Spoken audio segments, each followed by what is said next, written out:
And we are back for a third week of Hove Time. This is Chosen Life Podcast. Jonathan Hacohen, Hove of the Ballin Realtors. Man, you're not an easy guy to find, but I got you back for a third week. And you're sharing with us so much life wisdom and everything. I'm sorry, Seb. I know he misses you. Yeah. But He didn't read the book, bro. He can't be out here. You got to get him to listen to the audiobook, you know. He's Yeah. love the guy to pieces. Yeah. Easygoing guy, but we talked about that, right? And we talked about that off the air about people that are easygoing, right? Yeah. Have you ever met somebody not easygoing that knew they were not easygoing? No, never. They all think they're easygoing. Yeah, for the most part. Yeah. For the most part. You say one thing to me, I could be set off at any moment, at any time. Yeah. But I'm easygoing. You guys were supposed to go to yoga, no? You and Seb? We were supposed to go to yoga. What yes. happened with that? He's busy. You message him. Call him out on it. Yeah? Yeah. You think Message he'll come? him. 100%. You need to get him out. Okay. And remind him. Say, hey, you said you would come. That's why when you asked me, will you come? I said, I'll let you guys know. Yes. You didn't commit. That's No. I will not speak a lie, bro. You know, I'll tell you something cool about that. I know, totally off topic, okay? Are we ever on topic? I don't know, whatever. A buddy of mine, he's into like science and stuff like that, right? He used to sell like medical supplements to doctors and stuff all over North America. Cool guy, very cool guy, very, very open-minded, right? Very spiritual as well. And it's funny, you talk about the difference between religion and spirituality in here, which I love, okay? Anyway, so he's very open-minded. He's traveled the world, done different things, and he showed me this experiment that people have done. So it is now, and look, you can quote me, but I'm doing it based on what I've heard, okay? There's science to back that you speaking a lie makes you weaker, physically weaker, okay? And we're gonna do it right now, okay? Let's do it. Put your arm out, all right? Put your arm out. And this is very simple. Don't let me push, okay? Squeeze your hand. Don't let me push. Cool. Okay, so we've set a certain gauge. Okay, put your hand out. What's your name? Jonathan. What's your first name? Jonathan. And that's how you say it. That was your given name at birth and everything. Absolutely. Okay, put your arm out. What's your name? Jonathan. What's your name? Jonathan. What's your name? Jonathan. Okay, cool. I noticed something. I'm sure you did too. What's not your name? What's your nephew's name? David. Is that your name? No. Put your arm out. I'm gonna ask you what your name is, and you're gonna say David. What's your name? David. What's your name? David. What's your name? David. What's your name? David. My So name is David. put your arm out. What's your real name? Jonathan. What's your name? Jonathan. What's your name? Jonathan.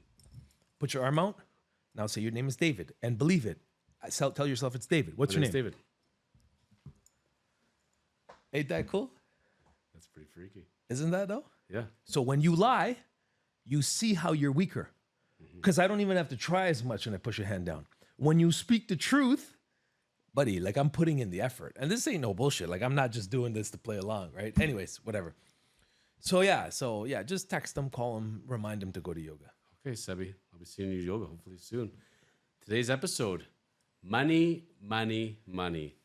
You know, every time I see you, man, styling, profiling, you got a new watch on the wrist. No, this is not new. That one's not new? No, this is not new. But look, we like to wear nice threads. We like to have nice jewelry, you know? Yeah. These things don't get bought with love. Unfortunately, they get bought with money. Well, indirectly, maybe. Or I mean, it depends what you do. Yeah. One way or the other, money's That going to get type of love exchanged. could get you watches and gold, but you know. But somebody's spending that money. Yeah. In order to get that money, you're not going to spend the money, but you're going to have to give some love, one way or the other. Buddy, for people that are on that, we talked about from a couple weeks back, there are people that need help with improvement. You know, there are people that are in lower points in their lives, need life systems. Then there are the ones that are already got those life systems, they're fine-tuning, and they're on the road to enlightenment, right? Yeah. And we all say money doesn't buy happiness. Money's not that important. They're lying, aren't they? Yeah. They really are. Yeah. Money amplifies happiness. Money amplifies joy. If you're in a shitty place mentally, okay, money's not going to make you happy. It sure as hell is going to make your life easier. So it's going to make you less unhappy than you possibly could be. Okay. And this is a big fallacy with people. So they'll bring up somebody like Robin Williams. Oh, look at Robin Williams. He seemed like he was so happy he had all this money and then he killed himself. Okay, cool. But that's one guy, bro. right? You're referring to one guy. You're generalizing billions or trillions. I don't know what the human population is, okay? And you're generalizing it with one or a handful of people that were successful and killed themselves. Obviously, there was something chemically off about these people, okay? So, and I'm not saying that in a negative way or insulting them by any means, right? You take your life, it's serious. Like, you've lost all hope. Like, that's tragic, okay? But, I mean, okay, money couldn't bring him out of that. If you find 10 people that are kind of doing okay, they're in a good place, nice family, decent job, they're happy, they're content with themselves, they're satisfied, and you give them $10 million, they're going to be happier. And smart-minded people that know to invest, that know not to splurge, that know to use their money a little bit, to, you know, maybe go on a trip, but don't go on a regular trip that you normally would go on, but upgrade your room. So if your regular trip would cost you $2,500 each, well, this time maybe you're going to spend $3,500. Okay? So they don't change their lifestyle right away. They live within their means, just upgrade a little bit, right? You get a little Within bonuses. your means. Yeah, and then you create a new framework in which to upgrade. So you take that money, you invest it, now it starts making you more money, and then you go up, right? And then you do the same thing on this level, and then you go up. Okay, you hear a lot rich people tell you this and that. It's not all it's cracked up to be. Well, then why don't they just give away all their money? They like being rich, bro. Right? But question is, what is rich? Like, I remember 20-something years ago, okay, starting off as a real estate lawyer, seeing two lawyers that are refinancing their property, right? Yeah. Back then, imagine 20 years ago, combined making at least $500,000. That was big money back then. Big money. Big. This was back when $1 million bought you a mansion. Yeah. A real mansion in a real area, not in Timbuktu. Okay, you know? but now you're talking specifically about Toronto, because real estate and cost of lifestyle in Toronto is ridiculous. Okay, No, sure, absolutely. Vancouver and stuff too. But 20 years ago, making over half a million dollars, when $1 million would buy you pretty much wherever you want to be at. Yeah. Okay. Yeah. And struggling because you got the house, you got the cottage, you got the 2 car leases, Yeah. you got the restaurants, you got the clothes, and they're making over $500,000 in a year combined, and they are in debt every single month, you know? Right. And whereas somebody making, let's say, $30,000 in a year, Yeah. but live within their means, it's a lot of stress when you're going into debt. When you're running a business and the revenues do not meet the expenses. Right. And that you can make all the money in the world, and you hear about people like Phil Hartman. You mentioned about Robin Williams. Phil Hartman, how many roles did that guy have? How many TV shows? How many movies was he in? And he died broke. Yeah. Last guy you Well, think... a lot of these guys lost a lot of money. Nicolas Cage, he had this ridiculous spending habit, made all this money. He was huge. Right. At one point, he was the top guy in Hollywood when he made The Rock, Con Air, these movies. And then, like, he was broke after. But yeah, you married 5 times. You like traveling to Vegas. You have expensive taste. You're buying... you know, whatever fancy Fabergé eggs, and you're buying exotic cars, and you own 20, 30 cars, and you own a boat, and you own a plane. The money goes really, really quickly. Yeah. I'm going to pull it back for a second because, you know, we talk about successful, not successful people and where they're at in life. A lot of people I know where inspired me, where I said, okay, where I want to be in life, I said, you know, I read about world leaders. I read about heads of companies and industry. And a lot of them had something in common. They did not all just go like this. They went like this, and they failed. Yes. And they got no's, and it didn't come to them. It's in failing. It's in the book. Embrace failing. Embrace failure. Yeah. But man, like when you come to a point that you live within your means, but you still don't know every month if I could pay my bills. I don't know if I'm going to pay my hydro bill. Yeah. I don't know if I can pay for groceries next week. Yeah. I don't know if I can still afford a car. Scary proposition. Oh yeah, shitty mind frame to be in. It's horrible, and you're working. I've been there, and you feel like you're on that treadmill. You feel like you're like the mouse, you know, like you're in the cage, and you're running the wheel every single month, and you're getting nowhere. And man, when you get into that cycle, pretty hard to fall out of there, isn't it? Oh yeah, and it puts you in a bad frame of mind. It puts you in a negative psyche, and that affects you everywhere else. You know, every aspect of your life hurts at that point if you get there. But it's at the end of the day, finding yourself in there is bad. You gotta get out of there as fast as possible. Yes. Right. And you gotta see, this is where hiring people to teach you how to manage money is important. right? Whether it's your accountant, whether it's your bookkeeper, whether it's a financial advisor, somebody to kind of Some combination of them. Yeah. Somebody to show you. Okay, one thing I've learned, man, and I wish there was more of this when I was younger, but there wasn't. I wish that like in my late teens, early 20s, the roles of coaches or whatever you want to call it was more prevalent.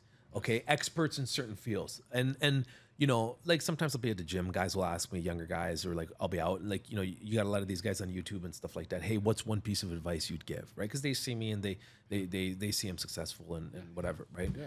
And I say one thing that people just look at me and they're like, what the fuck, right? Yeah. What's that? I say, hire a professional in every aspect of your life to propel you forward faster and to minimize the failures. You're going to fail in one way, shape, or form, no matter what. Sure. But fail right. There's a correct way of failing, right? Don't waste your time. If you're wasting your time on something and it leads to failure, and just because you were doing something wrong, okay, that's a waste of time. Sorry, that's a failure that shouldn't happen. Okay. Now, if you strived for something and you did everything correctly, and then you invested in a business and the market turned, or something is no longer as prevalent as it was, that's a different story. That you learn from the experience. Okay, that's not a failure in administration. Okay, that's a failure in something that's out of your power.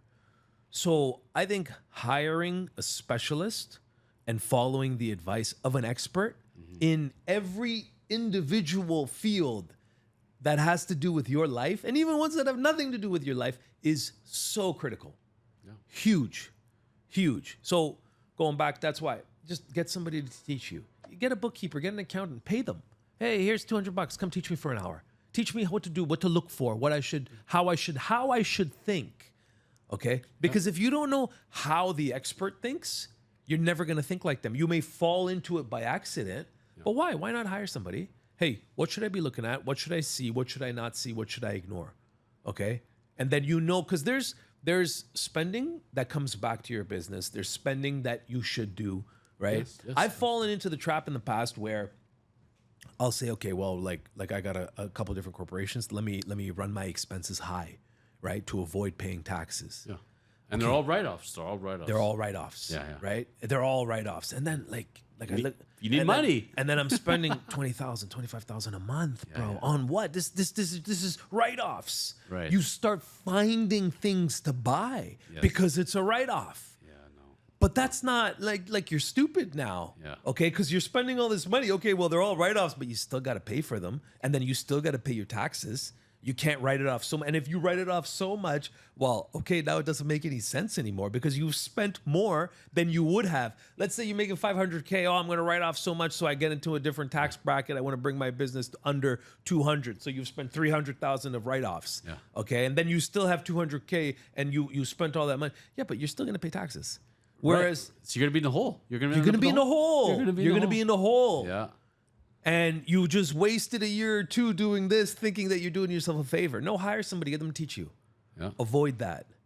And you're talking about mindset there, right? Yeah. Which I'm very fixated on. I'm bringing it kind of back. Yeah. We just finished off the Olympics, right? Yeah. Guys, a pole vaulter, let's say, or a high jumper, whatever, right? Right. And they're going for the gold.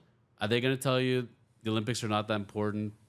No. High jumping is not important? No. It's the most important thing, right? 100%. That's their life. Yeah. That's Wayne their Gretzky, life. when he was in his prime, would Wayne Gretzky come? NHL is not such a big deal. The Stanley Cup playoffs is not a big deal. No, that's their life. They live and breathe that. They become that. They revolve their life around that. Mm-hmm.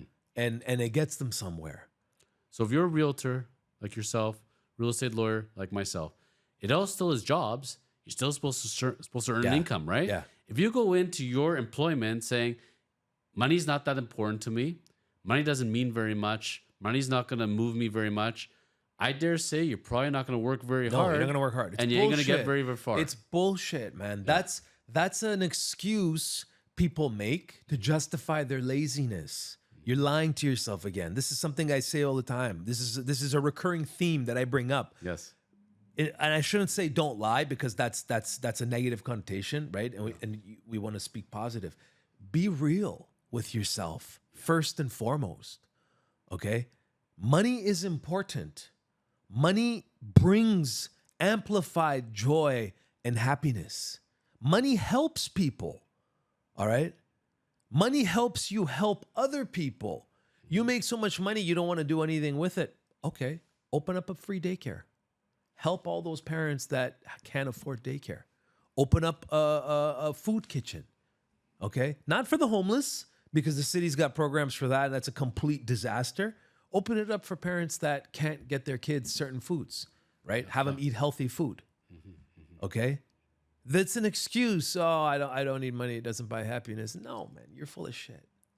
Yeah. Money amplifies happiness. You could travel more often. You can travel to nicer places. You could see different places. You broaden your horizons. How about just not having to think about it? Yeah. How many relationships end over money? Yeah. Because I want this house. We can't afford this house. We can't afford this condo. Yeah. I don't know if we can travel. I don't know if we can afford to have kids now. Yeah. My car broke down. We can't afford to buy a new car. Yeah. How many arguments? It's stress. It adds. Money It's may not stress. make you happy, but not having money can cause you a lot of stress. A lot of problems, man. Yeah. A lot of problems. The society we live in a capitalistic society. You need money to function. You need money to move forward. Okay. Now that doesn't mean you got to go out and drive a Rolls Royce. Okay. Which, hey, why, if you can, why not? Go for it. But, being able to take your kids away, you're a family of 4 or 5 people. Okay. You're going to travel. You're going to go anywhere. Crappiest little, all you can eat, whatever, drink, all inclusive place for a week. That's going to cost you 10 grand. Gone. $10,000. Yeah. After tax dollars. Easy. After tax dollars. After tax dollars. You have to earn 20 right? at least. So that's 10,000. And you want to do that at least once a year, Mm-hmm. right? And if you don't, well, okay, like you can kind of get over it, but your wife is probably going to start to get irritated by you. Yeah. Why are my friends traveling? And then even if they're not thinking of, oh, what about that person? What about that person? Listen, everybody likes a vacation, man. Everybody likes to get away. You get away, you go to the beach, you eat a little bit of better food, you see some sun, you feel the sand, right? Rest of mind. So much benefit physiologically, mentally, psychologically, spiritually. But that costs money. But that costs money, Yeah. right? So you need the money to be able to do those things, which will benefit your life for you to be in a better place. But it feeds off of itself because I want to eat better. Well, eating better quality food costs money. I want to go to yoga. Yoga studio costs money. Okay, but But, see, you know- I'm going to stop you Yeah. there. Okay. Yeah. Yoga studio costs money. Yeah, yoga studio costs money. But guess what? YouTube yoga doesn't cost you any money. Absolutely. We talk about that in the book. Yeah. But let's say I want to go to yoga. Let's say I like going to the class. I love Yeah. going to class. Yeah. I have better energy in the class. Yeah. By all means. Which means I have to work a little harder. Yes. I have to earn that money. Yes. But as I argue in the book, for most of us, we have the money. It's just Yes. a question of how we're allocating it. Yes. It comes down to excuses. Yes. I've gone and I buy 10 Starbucks coffees and I Yes. go and buy a whole bunch of whatever stuff. Yes. And I go shopping online and I'm shopping on Amazon. I need this, I need that. At the end of the day, when we look at our priorities, at the end of the day, we don't always have to earn more money. It's just valuing the money we have and Manage. using. This is why I said hire somebody to teach you how to think properly. An accountant, a book teacher, a bookkeeper, a financial analyst, whatever. Yeah. Hire someone, pay them. Here's $500. Just let me pick your brain. Teach me. Teach me. Help me make a budget. Help me. Yes. Like we make a food plan for Yes. our eating. Yes. Make a food plan for our budget. Let's Yes. make our money. Let's see how much money comes in every Yeah. single month. Yeah. Let's see where the money goes out. It's super Make an simple. income statement. And you It's- keep it simple. It's a simple spreadsheet. Okay, you Yeah. keep it simple. I tell you, man, like I used to put everything on my card, business expense, business expense. I'd go out with other people, let me pay business expense. And like I have high limits on my cards, and I'm hitting these limits. And then I transfer money every week, right? Every other week. And it's just like, what am I, and like I say it to myself, what am I spending money on? But I don't stop and look and analyze and understand. And I was forced to do so recently. Yeah. Right? I stopped. I had to go through expenses and stuff like that, right? And I stopped and I said to myself, "What the hell are you doing, bro? Right? Like you're doing well, but then like you're spending so much on business though." Right. But I tell people, you make a spreadsheet. Yeah. You learn how to look at your credit card statement. Yeah. You look at your bank card statement. Yes. It's doable. Yeah. So bottom line is work hard. Yeah. You don't necessarily have to earn more money, but sometimes cases you do if you have the motivation to find a way. Yeah, absolutely. You should always strive to make more. And even if in one industry you can't, find something else on the side. Partner up with somebody, make some pottery, sell it online. But don't lie to yourself. Don't say money's not important because really then Be real. if you're not gonna do that, then grow veggies off the land and go live off of a trailer And don't take a job. Don't go sell real estate. But if you're going to do it right. But know that there is a means to an end to it. Absolutely. Absolutely. Oh, it's been a pleasure, buddy. Always, bro. Nice to see you. Thanks, man. I hope to have you back real soon. Anytime. Thank you for sharing the message, the inspiration. We'll share your contact information. Cool. Yeah. And this has been a great uplifting episode, as always, of the Chosen Life podcast.